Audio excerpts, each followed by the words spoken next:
Bienvenue dans Diaplaise, mais coolement, avec l'incontournable Mr. Punchline, que je l'appelle, j'adore l'appeler comme ça. Aujourd'hui, sous les projecteurs, dans notre espace très intimiste, nous accueillons Diao Diop, auteur-compositeur, mais surtout devenu très troubadour parce qu'il parcourt aussi le monde à sa façon, un petit baluchon, et il va entre les États-Unis, la France ou d'autres pays encore. Il s'est caché longtemps, ñu foog ni dafa fay entre guillemets comme on a l'habitude de le dire au Sénégal, yàlla bu kenn fay. Alors, il était en studio. Il était en studio parce qu'il y a énormément de projets te du ci boole wax. Ce qu'il va faire, c'est nous en parler un peu tout de suite dans Diaplaise. Diao, ça va? Ça va bien, maman. Très bien. Ça va, alhamdoulilah. Tellement contente de te retrouver. Ouais, c'est toujours un immense plaisir. Hein. C'est toujours un immense plaisir d'être en face d'une reine comme ma maman, que j'adore tant vous appeler. Donc, c'est toujours un plaisir.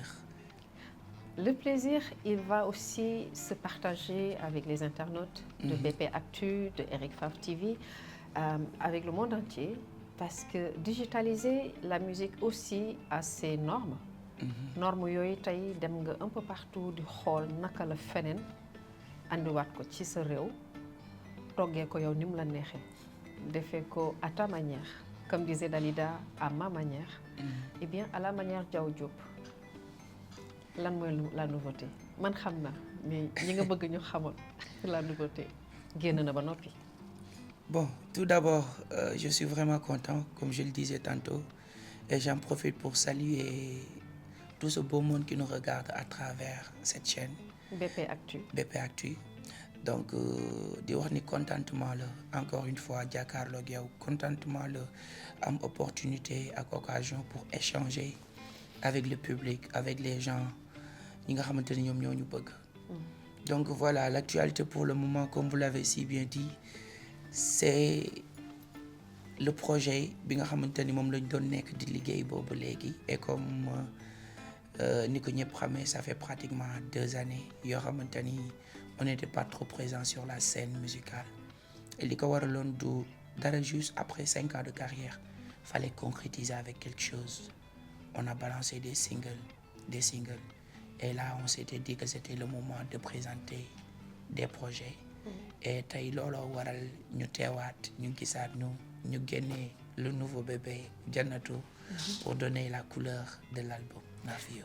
Jannatu bi dafa am cha-cha-cha, am cas, comme tu dis. Je ne sais même pas comment tu le dis, comment tu arrives à le dire.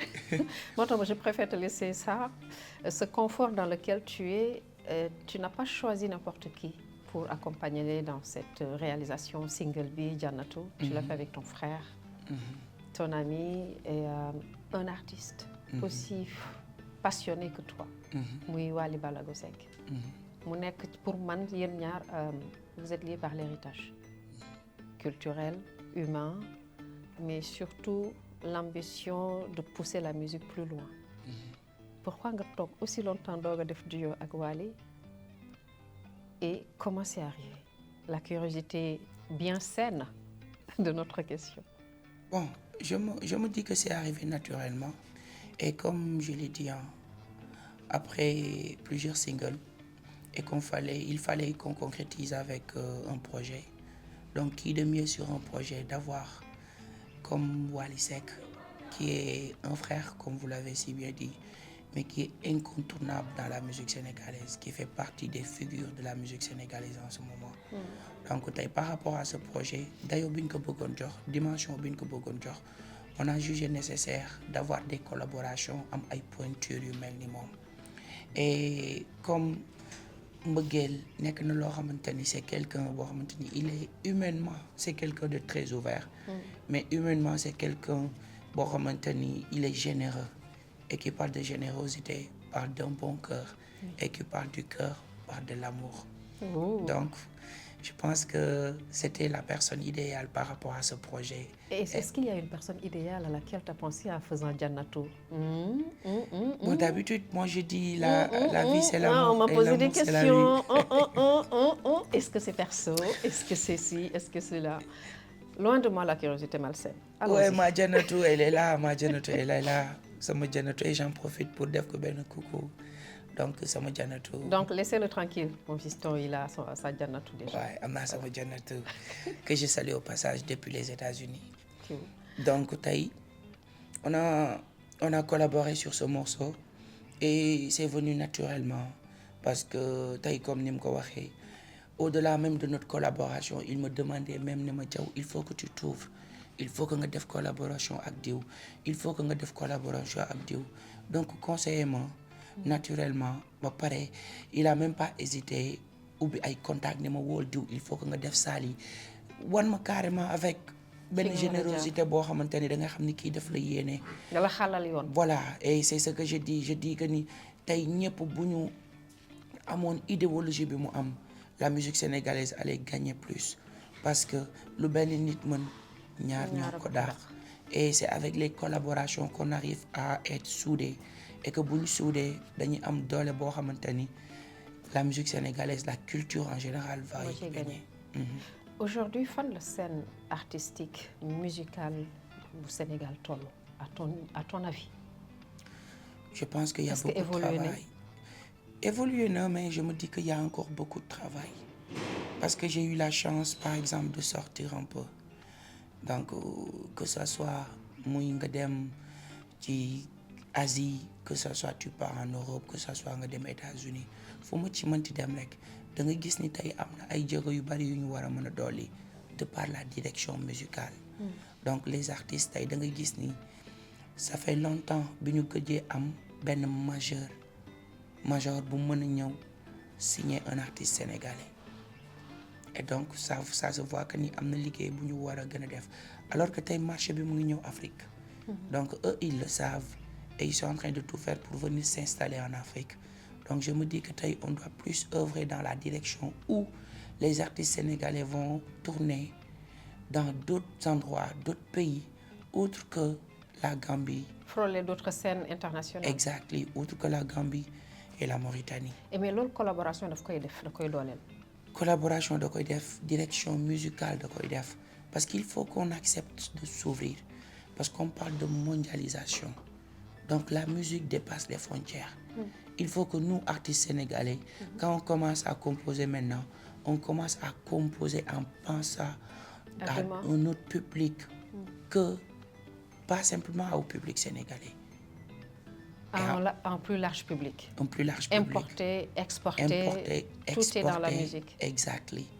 C'est-à-dire que ça soit sur le fond, forme bi, contenu bi, format bi et tout. Qui sont les musiciens derrière qui t'accompagnent? Je sais que tu adores ta guitare, mais ñan ñoo lay accompagner? Bon, j'ai eu la chance depuis le début d'être accompagné et d'entouré de bons musiciens parce qu'à la base tous on s'est connus à l'université. Donc il y avait les études d'abord am benn niveau intellectuel boo xamante ni tey parce que la musique c'est une science comme j'ai l'habitude de le dire. Et pour être un bon musicien il va falloir que nga am benn lecture et que nga nekk jàngkat boo xamante ni da ngay gëstu faire beaucoup de recherches et beaucoup d'exercices. Donc j'ai eu la chance d'être entouré de bons musiciens ñoo xamante ni c'est des camarades ñoo xam ne université la ñu xamante et on a évolué ensemble. Donc c'est eux derrière tout le temps et aussi moi je suis musicien. Donc ça me facilite pour ma composition et loolu moom mooy indi formule magique bi gars yi di gis. La formule magique tu l'as démontré plusieurs fois. On t'a vu avec OMG, on t'a vu en autre duo avec également nga accompagner plutôt Bindal Marie Ndiaye, la sénégalo-gambienne. nga ne xoole naa ba xale bi yàpp ma rek ça m'a fait tellement rire. Ces collaborations-là tilt quand tu entends Marie Ndiaye sur cette chanson-là.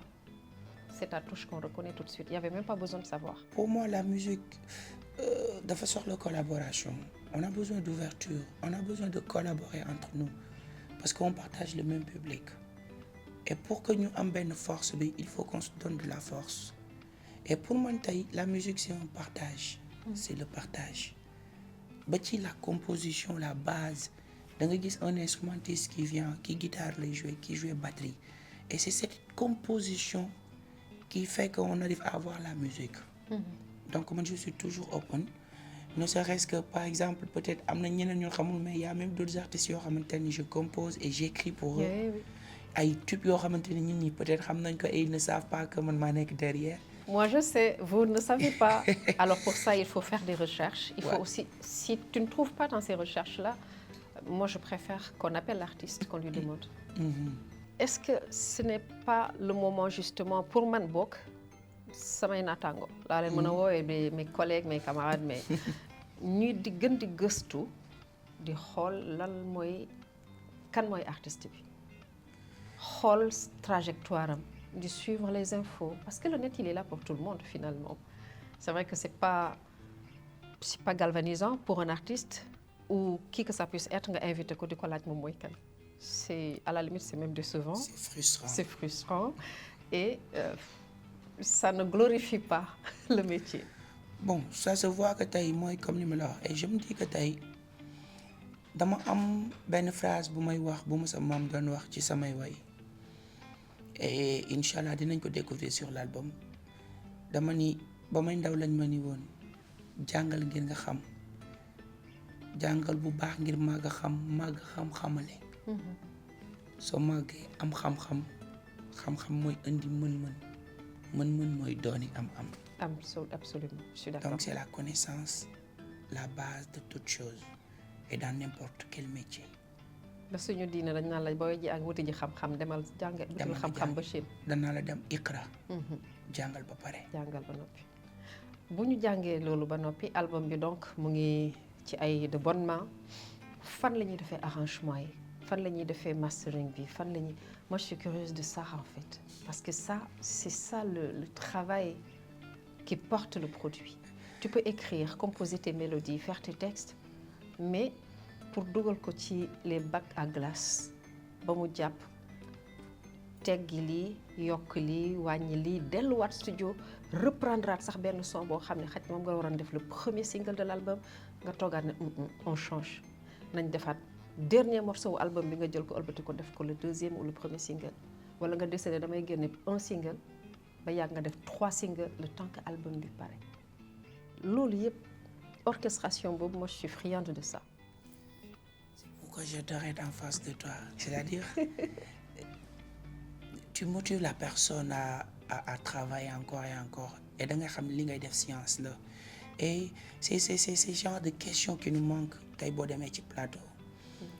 C'est genre de questions yi nga xamante ni tey tu sens nettement que y a un travail derrière et que tey ñu ngi koy présenter xam nañ ko et que bu ñu en fait c'est ce qui nous manque et des fois c'est vraiment frustrant mais alhamdulilah bañ la amee. Bon donc par rapport à ça je me dis que je dirais pas que je suis le premier mais alhamdulilah yàlla may nañu là on bosse sur un double album. Qu'on a composé mais un album où on a fait la production ci sama propre studio. C'est génial. Et loolu fierté la pour man je me dis que c'est pas du tout évident tey un artiste bu démarrer benn carrière solo et que nga tàmbali tey sa premier album du label du autoproduction nga def autoproduction mais nga def production bi ci sa propre studio. Et tout le temps des fois lu mu métti quand je pense à ça ça me fait vraiment plaisir je me dis que du chemin xam nga j'en ai fait quoi. Tu réussis, tu portes ton combat. Ouais et ça me motive davantage à me battre encore et encore donc par rapport à l'album que ça soit muy mix mastering ak lu mu mënti dem création bi tout s'est fait au studio. Et Galsen ici au Sénégal et pour l'autre album on compte après l'enregistrement et tout ça ñu dem defee ji ko en France parce qu'on doit collaborer aussi avec d'autres artistes yi nga xamante ni tey ñoom ñoo nekk hors du pays qui sont basés en France. Des Sénégalais, donc, voilà, des Sénégalais, des Africains, des Européens et que si on finit avec ça on va essayer de voir tey si on peut essayer nan la ñu mën a def boofu pour bosser avec des techniciens mais n'empêche que nous faisons confiance ci suñuy techniciens yi fi nekk. Et aussi j'en profite pour rendre hommage grand Ibou parce que pour l'album Nafio dañ ci doon nekk au studio di ci liggéeyandoo ensemble on passait des journées à mixer l'album lekkandoo naanandoo café bu ñu paree yéegandoo et avant que l'album ne voit le jour suñu borom jël ko donc mu nekkoon coup boo xamante ni ça m'avait vraiment je dirais pas. Tu as été dévasté en un ouais, moment. plus que ça parce que su ma xalaatee les journées yi nga xamante ni moom lañ doon toog ci studio bi on partageait les mêmes pain-thon naanandoo café mixé changé lii nañ dindi lii est-ce que duma corriger lii et que ñu toog di ci wax ñu mixé ba pare dara desul lu masteriser mu feebar suñu borom dogal su ma ko woowee mënu ma non booy c'est vite fait su mu jógee rek ñu def lii donc quand j'ai appris la nouvelle waaw c'était un coup de choc quoi donc c'était un peu dur di ko ñaanal suñu borom yërëm ko xaare ko àjjana et di ko rendre hommage et di ko jaale toute sa famille et la famille ñi nga xamante ni ñun ñëpp ñoo ko doon partagé donc j'étais obligé de prendre l'album après demaat ci Lamp donc finalement Lamp moo mujj reprendre mixé waat album bi donc tout ce travail derrière coono bi ñu ni daj ñu ci bëri dañ ko xam et on n'a pas la chance tey boo demee ci plateau wala dara pour expliquer le travail proprement donc tu n'as pas l'opportunité. Ouais, là nous vous remercions pour ça. Est-ce que ci album bi double album bi tu as fait appel à d'autres musiciens? Effectivement yu bees yu bokkul ak sa orchestre. Effectivement on a appelé des grands tey ñu ci mel ni grand Moussa Traoré grand Amady. Ah oui. À la guitare donc grand l'autre là Pape Soirée bi joué ak Pape Diouf. On a appelé pas mal de grands ñu ñëw jouer ci ay Yatma Thiam woo d'autres musiciens ñu ñëw def tama. On a appelé des grands comme Magay ñu ñëw ci yenn morceaux yi tey des collaborations comme des ténors comme Souleymane Faye. En fait il y a pas mal de pointures yoo xam ne ñëw nañ participer bi ci album bi quoi. Des feats, il y en a beaucoup dans l'album. Ouais, il y en a des feats. Def nañ ay collaboration. Ouais, am na hommes et femmes. Donc mes femmes sur l'autre album aussi parce que c'est un double album. Donc pour donner l'opportunité à tout le monde d'écouter, on a jugé nécessaire de canaliser les titres et de sortir 2 ou 3 singles double avant de album balancer l'album. De combien de titres? On peut s'attendre à un album de 7 titres, mais qui aura pratiquement 3 singles de bonus qui vont sortir avant l'album. De bonus track, donc disons 10 titres. 10 titres, ouais. C'est cool. Ce qui permet aujourd'hui d'avoir la facilité d'être acheté sur les plateformes de téléchargement, mais également d'exporter cette musique-là. Parce que voyager entre-temps, évidemment, c'était pour chercher les links, avoir les meilleurs links. On n'est jamais mieux servi que par soi-même. Ce qui te permet de mettre un moment, entre guillemets, li ñu foog ne da nga ko defoon pause. C'était parce que mënuloo nekk fii nekk fee. Et quand tu partais à un moment, tu étais aux États-Unis, tu es resté assez longtemps. Et quand tu es revenu, je sais que le travail acharné continuait. Ça n'a pas empêché Diaw Diop Didi de faire des soirées live avec ses fans au King Fahd, un peu partout dans Dakar. Les programmes et ce qui permet aussi que fans yi mën a xaarandi. J'ai vu que da ngay jël tester benn son pour préparer l'accueil de l'album. À chaque soirée que tu fais nga jël benn son. ne ko est-ce que xam ngeen bii. Donc tu enchaînes ñu foog ne ci son bii la. nga enchaîner ci benn nouveauté. ne ko yéen rek a ko am. Donc ça tient le public. Le fan ça le tient en haleine. Effectivement parce que tey like pour moi le fan base c'est très important. Moi des personnes là qui sont toujours là pour t'épauler, qui adorent ta musique, qui te poussent à essayer de créer encore et encore, à essayer de les servir de la bonne musique. Tey en fait ñoom ñoo lay topp boo tëggee. Et comme j'ai l'habitude de le dire, les gens ils pensent que tey c'est le fait de sortir tout le temps des vidéos et d'être au devant de la scène sur les télés, les radios, c'est ce qui constitue l'artiste. Alors que je me dis que l'essence même de l'artiste se trouve tey bu fekkee lay lien bi muy am link bi muy am ak ay fansam. Donc malgré que ni tey boobu léegi ñu ngi nekk en sourdine di liggéey ñu ngi continuer di servir les fans di leen jox ay rendez-vous tous les week-ends. On joue 2 ou 3 fois par week-end et ça permet ñoom li ñuy déglu ci ñun ak tey li grand public bi jot ci ñun sax c'est un peu différent. Donc et je me dis que c'est très important et c'est essentiel pour garder ñi nga xamante ni ñoom ñoo lay béggee. En parlant de servir, sers-toi un peu de notre Meta Power. Ça te donne un peu plus de force. Un peu plus de force. Ah loolu teraanga la. Teranga kër gi la. Ah loolu teraanga la. dañuy jënd di jaay nous ce qu'on veut c'est mettre tout le monde à l'aise. Ah c'est super. Donc lii mooy suñu boisson ñun duñu lii la ñuy naan moo ñuy jox cawarte boobu. Diaw Diop single bi parce que promo dafa am importance am. Pour lancer, pour annoncer un album, un double album. Promo bi fan nga ci toll. Quel a été, comment tu juges l'accueil du clip que tu as balancé la semaine dernière déjà? Naka lañ ko accueillir, fan la évolution bi toll?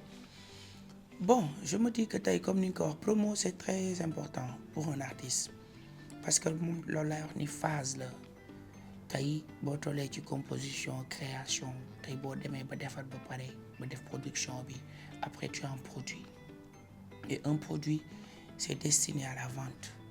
te pour nga jaay ko tey qui parle de vente parle de marketing communication donc day dugg ci phase de promo et par rapport à ça alhamdoulilah on bosse avec une équipe derrière. Et j'en profite pour saluer toute l'équipe derrière, Modi le manager et la team Global Melo et tous les DJs derrière qui poussent, qui épaulent, ku ci nekk jàpp fenn. Donc là ñu ngi ci phase de promo et concernant tey planning bi ñu teg moo waral ñu njëkk a lancer un single, une chanson d'amour pour xool nit yi tey nuñ koy accueillir et alhamdoulilah pour une chaîne qui est restée pratiquement 2 années sans pour autant. bi mu génnee même pas moins d'une semaine là on est pratiquement à 600 000 lectures sur YouTube et espérons que ça va hit les 1 million. Ça se voit que c'est un produit boo xamante ni nit yi accueillir nañ ko ñu koy consommer et derrière voilà tey ça a apporté benn touche de plus le fait de voir la Wally sur ce single. am na beneen touche bu mu apporté ko aussi tu vois donc tey ci loolu la ñu nekk. Kan mooy gérer sa réalisation clip? Bon, la plupart dama xaw a sopp man maay def j'ai des idées derrière je propose au réalisateur et des fois aussi je demande au réalisateur de me donner ses idées et on en discute donc par rapport à la dernière vidéo Pac dafa ñëw ne ma pour cette fois bàyyi ma je veux juste qu'on parle de prix. Si on est d'accord donc yow tu me donnes et c'est moi qui gère tout derrière tout ce que je te demande présente-toi avec tes tenues. Mais en dehors de ça c'est mon directeur artistique en même temps que ça soit muy mix mastering sur les morceaux mais aussi pour les réalisations des clips parce que au-delà de la production musicale dañuy def aussi clip dañuy def vidéo donc on est en train de monter une chaîne boo xamante ni day dem ci production musicale ba ci production visuelle. C'est génial. D'entreprendre en tant qu'acteur culturel. Exact. L'entrepreneuriat culturel on dira ça. Pare nga ñu def suñu quiz bi yaa ngi jàppale wala. Whenever you want I'm cool though man damay bañ a toog sax rapido ba bañ a. xaabaabal defal lu la neex. mais kon jàppalees bi baax na ni. yeah I'm cool. naka ngay jàppalees yow. I mean most of the time like damay déglu musique damay composer mais j'adore aussi partager passer du bon temps avec mes gars. ñu waxtaan sur des sujets yoo xamante ni voilà ci suñu quotidien la. ay politique essayer de s'imprégner que ça soit politique religion et surtout religion. ndox bu metti gi ci dëkk bi. waaw et des fois aussi nag li ma gars yi di kaas ne ma jaw woo bu ñu sonal jaw yow ñëpp meluñu ni yow pour yow tey fi nga ko bëgg a teg ci jàng mu carré bu ñu sonal fii nii la ñuy doxalee mënoo ci dara et des fois ma wax ba mar mujj ma jékki-jékki ma ni. ah baax na amul problème.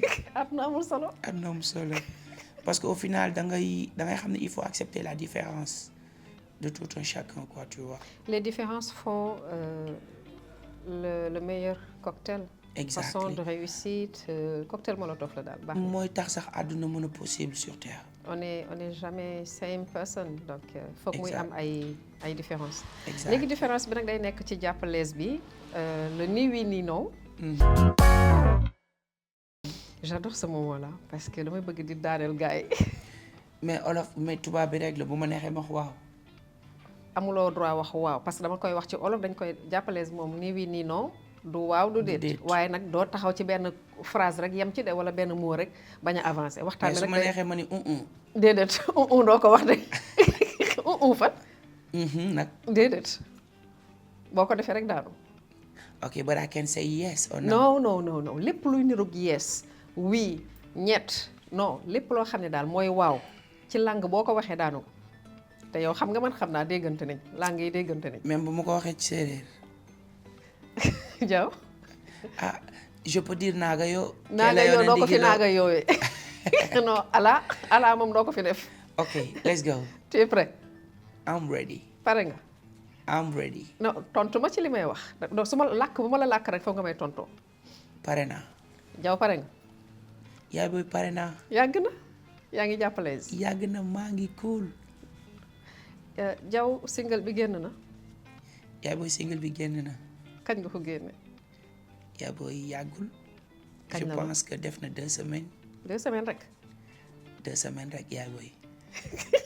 mu ngi réfléchir à vitesse lumière donc le single est sorti il y a 2 semaines c'est ça Le single est sorti il y a 2 semaines yaay booy. yaay booy bi moo may rey Léegi yaay booy su ma gañee nu muy demee. soo gañee dinaa la wax li ngay yóbbaale Di nga wax li ma yóbbaale. dinaa la wax li ngay yóbbaale C'est sûr. pare nga C'est sûr. yow yow la ñuy poser question yi du man Man la lu ñuy ma poser- neex wax Man la ñuy poser question yi kay man man maay lu ma neex tontu. wax yow yaay tontu n'est-ce pas Man maay tontu kay. aha dëgg la Man maay tontu dëgg la. d'accord ana sa team bi yaa ngi ànd ak ñoom di defandoo les clips tournage yi repérage yi yéen ñëpp koy defandoo wala dafa am ñooy yónni Maa ngi ànd ak ñoom kay maa ngi ànd ak ñoom ku ci nekk tey day def rôle am ñi nga xamante ni. sa manager day ànd ak yow Sama manager day ànd ak man. boo xiifee mu xiif wala Su ma xiifee day xiif su ma maree day mar. Des mais fois yow léegi-léeg moom yow yaay mar naan moom mu toog wala moom su ma xiifee day xiif. Su ma maree day mar. kon moo di Yenn sonn na saay sax yenn saay mu jox ma lekk moom mu xiif. ah dëggantaan Dëggantaan kay.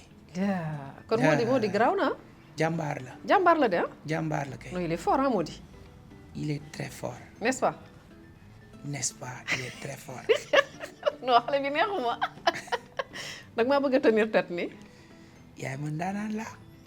kan moo la wax ni ndaanaan nga man maa la ko wax Yaay xam ni sax ndaanaan la. waaw ndaanaan nga waaw léegi man may yaay war la wax ak yow nga naan ma yow yaay ndaanaan fi ñu toll Yaay nii. doomu ndaanaan la. Te sama yaay ndaanaan la. ku yàgg ci roon Dakar saf Dakar loolu la mag ñi dox de Sàpp ngay def forox tol. benqal Benxale. naan nga ba noppi fi ñu toll nii naan nga sa Boo café bëggee mu guuxaat. da nga bëgg a guuxaat Non boo bëggee mu guuxaat. non bi ñëw na merci My God! My God! ne woon naa la mënoo ma rëcc But I did good though. I Mais did tu as good. tenu. J'ai Tu as bien tenu. géré, non? tu as tenu bravo xam nga Yaay booy nag nga ba. xam nga sans t'en rendre compte lii moo koy neexal en fait ambiance bi laa ci bëggoon Yeah. parce que dafay nekk ku dëgër bopp Et du coup d'habitude, on me dit que tu es trop sérieux.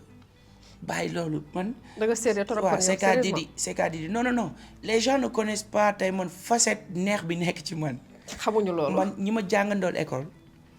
Tey peut-être c'est sûr que ni buñ ma gisee may wax dina ne leen non kii du Cheikh Diaw parce que loolu la ñu may wax.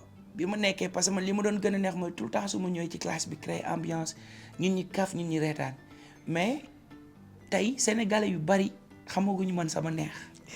suba lañ koy xam Ah peut-être suba lañ koy xam mais xamaguñ sama neex quoi.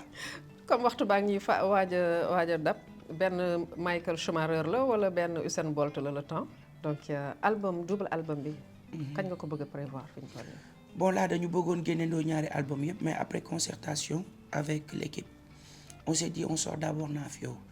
Le temps de laisser les gens bien gérer bien digérer. Et de donner leur ñu xool niñ ko accueillir et tout ça. Après on présente l'autre album parce que ces deux albums ay monde yoo xamante ni c'est deux Opposé. univers yoo xamante ni c'est je dirais pas opposé mais c'est différent. Tey loolu moom moo waral ñu ni ok on sort le Nafio d'abord parce que bay ci sa weewu tànk. Et comme j'ai l'habitude de le dire il faut s'enraciner et s'ouvrir. absolument Donc tey loolu la ñuy essayer di def avec un album mbalax Nafio. Donc bu ñu paree ba gars yi consommer avec une tournée au niveau national et international Là, on présente l'autre album, Inch'Allah, Mélodie, pour faire voyager tout le monde. kon ñu ngi lay xaar bu boobaa ci BP Actu ak Eric Favre TV seen kër la. Anytime you need me. You'll be there. Inch'Allah. Inch'Allah. Merci Diaw Diop. Encore une fois, n'oubliez pas d'aller sur toutes les plateformes, retrouver Jannatou. Ceci dit, en passant, juste en passant, il a sa Jannatou, donc voilà. Mais dem leen ngeen streamer, partager. Ce qui donne la force à de la musique, à un album, à un single, c'est le partage. Exact. Et ça fait partie de son univers. Donc partager, il a fait le feat avec Wally Ballago Seck, l'ami, le frère. Et on attend avec impatience le double album. Mais en attendant, Nafio. Mehmet. Aïcha. Beau fête. Bon fête. Merci beaucoup à tous. Merci beaucoup.